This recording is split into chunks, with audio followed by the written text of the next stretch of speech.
sebelumnya saya ingin bercerita dulu bahwa kami di kelompok diskusi pelayanan publik ini mengcapture beberapa sektor untuk dibahas, namun karena keterbatasan waktu jadinya kami hanya bisa mengcapture untuk yang bidang pendidikan.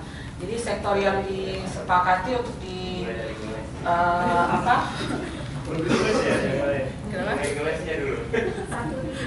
satu dulu. Jadi yang bisa kita diskusikan sampai waktu yang diberikan sama teman-teman EC itu hanya untuk sektor yang pendidikan. Nah, untuk sektor yang lain itu ada kesehatan dan juga administrasi kependudukan.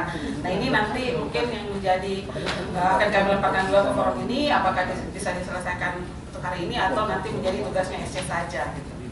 Baik.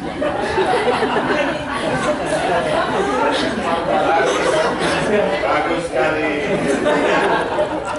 Mantap. Baik. Nah, untuk yang di pendidikan dasar ini praktik-praktik baik. Jadi kami kemarin kan diarahkan untuk yang langsung ke SWOT-nya aja gitu ya Mas ya. Tapi kita kemarin sepakati untuk mendiskusikan berdasarkan kerangka acuan yang diberikan oleh teman-teman panitia. Nah, untuk yang di pendidikan dasar ini kita merefleksikan kembali beberapa praktik-praktik baik yang dilakukan baik dari sisi transparansi, akuntabilitas maupun partisipatifnya.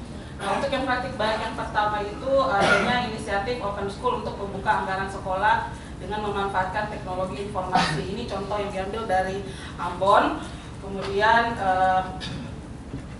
ada pertemuan-pertemuan warga untuk menginformasikan program-program pemerintah. Selain itu APBS yang berbasis online dan juga open budget anggaran di bidang pendidikan di APBD.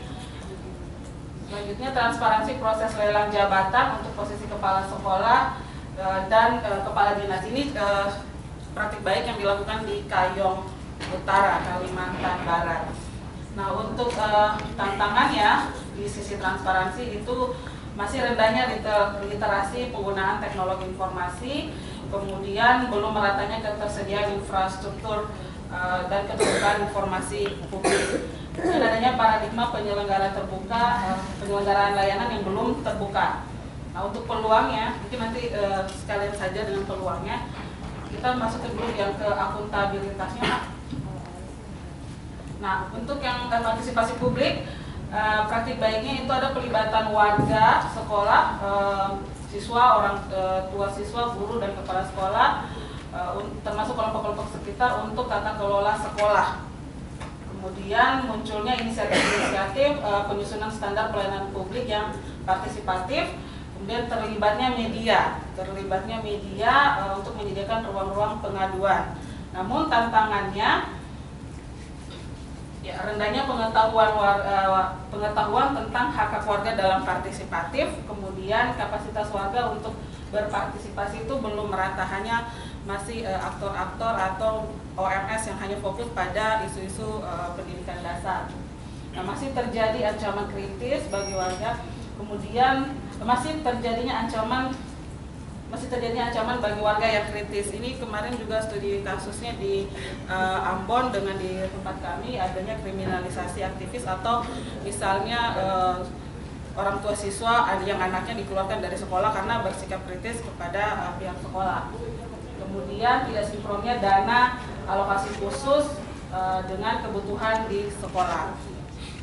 Untuk yang dari sisi akuntabilitasnya, banyaknya inisiatif dari masyarakat sipil untuk melakukan pengawasan, kemudian banyaknya praktik keterlibatan masyarakat sipil dalam melakukan rekam jejak, contoh yang di Kayong tadi, kemudian inisiatif warga membuka posko pengaduan layanan. Nah, hanya di tantangannya itu kapasitas masih tingginya tingkat korupsi dana bidang pendidikan, kemudian kapasitas organisasi masyarakat sipil untuk melakukan pengawasan belum ada, dan tadi walaupun ada tinggi partisipasi, tapi mekanisme untuk pengaduan itu belum diakomodir oleh pemerintah secara sistematis dan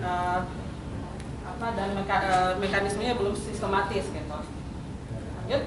Nah, untuk yang di lingkungan pendukung, selain adanya dengan kebijakan yang terkait dengan kebijakan dan kondisi politik di daerah. Ini meningkatnya alokasi pendidikan. Ini bisa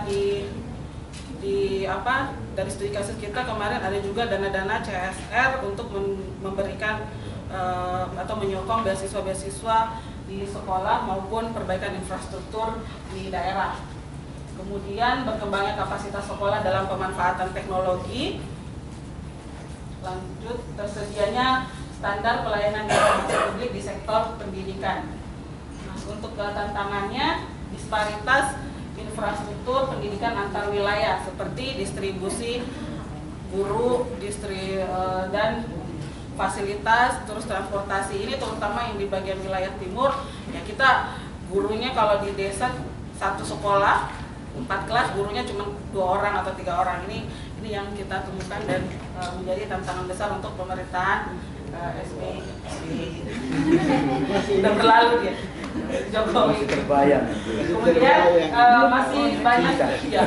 masih banyaknya liberalisasi sekolah sehingga menimbulkan liberalisasi sekolah, misalnya adanya sekolah favorit, sehingga ini juga cenderung bentuknya diskriminatif ya, karena menimbulkan sekolah-sekolah yang elitis gitu.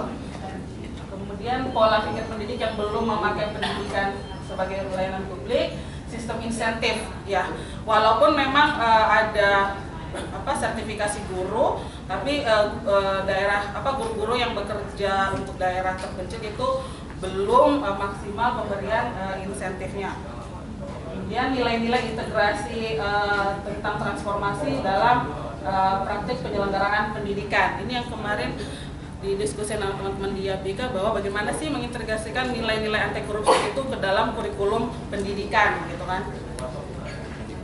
Nah, untuk yang di peluangnya, kita kembali ke atas. Yang peluang mungkin ada beberapa poin, sama mungkin tadi dengan yang ditemukan oleh teman-teman, bahwa apa yang dipaparkan oleh Bu Tara kemarin tentang nawacita Jokowi itu juga menjadi peluang buat kita, sehingga adanya komitmen pemerintahan baru untuk reformasi pendidikan. Terus selain itu meningkatnya kesadaran masyarakat untuk melakukan pengawasan. Ini melalui maraknya karena ada sosial media gitu, membantu masyarakat semakin kritis. Kemudian adanya juga jurnalisme warga. Kemudian meningkatnya anggaran pendidikan baik dari APBN, APBD, dan juga kolaborasi dengan pihak swasta melalui dana CSR-nya. Nah, banyaknya pembelajaran baik dari praktek transparan, akuntabilitas, semacam alat dan komunitas lainnya.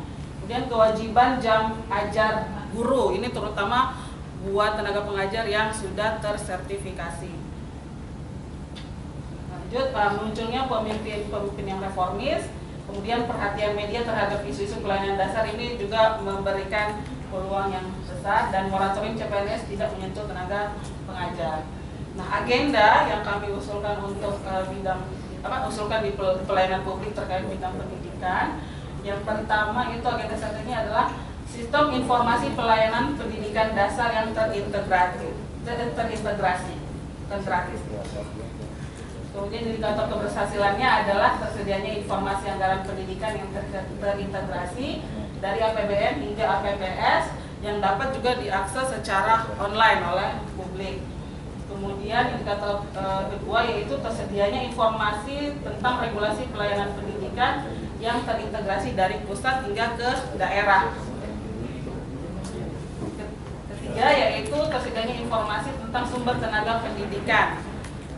Keempat, tersedianya informasi tentang peta infrastruktur pendidikan, terutama tentang ketersediaan dan pelayanan ruang kelas.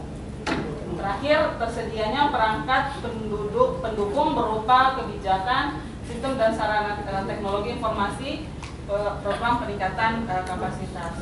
Untuk target aktornya itu untuk yang target aktornya itu mengarah ke pemerintah, yang tentunya ya Kementerian Pendidikan. Lanjut, untuk yang agenda strategis berikutnya, pengembangan sistem penanganan pengaduan pelayanan pendidikan yang terintegrasi. Indikatornya yang pertama tersedianya perangkat dan sistem penanganan pengaduan dari tingkat kementerian hingga satuan pendidikan hingga ke sekolah-sekolah. Kemudian dapat diintegrasi dengan sistem informasi. Dan yang ketiga adalah tersedianya perangkat pendukung berupa kebijakan, sistem dan sarana teknologi informasi, program peningkatan kapasitas. Ini tentunya aktornya masih saja adalah pemerintah. Saya kira itu saja dari kami di kelompok pelayanan publik. Jadi masih ada 2 agenda yang belum kami selesaikan, dan itu ya kesehatan dan administrasi publik ya. Mungkin dari SC atau mungkin ada dari, karena kita partisipatif ya, mungkin juga dari yang masukan untuk yang diskusi kesehatan dan administrasi kependudukan. Makasih. Assalamualaikum warahmatullahi wabarakatuh.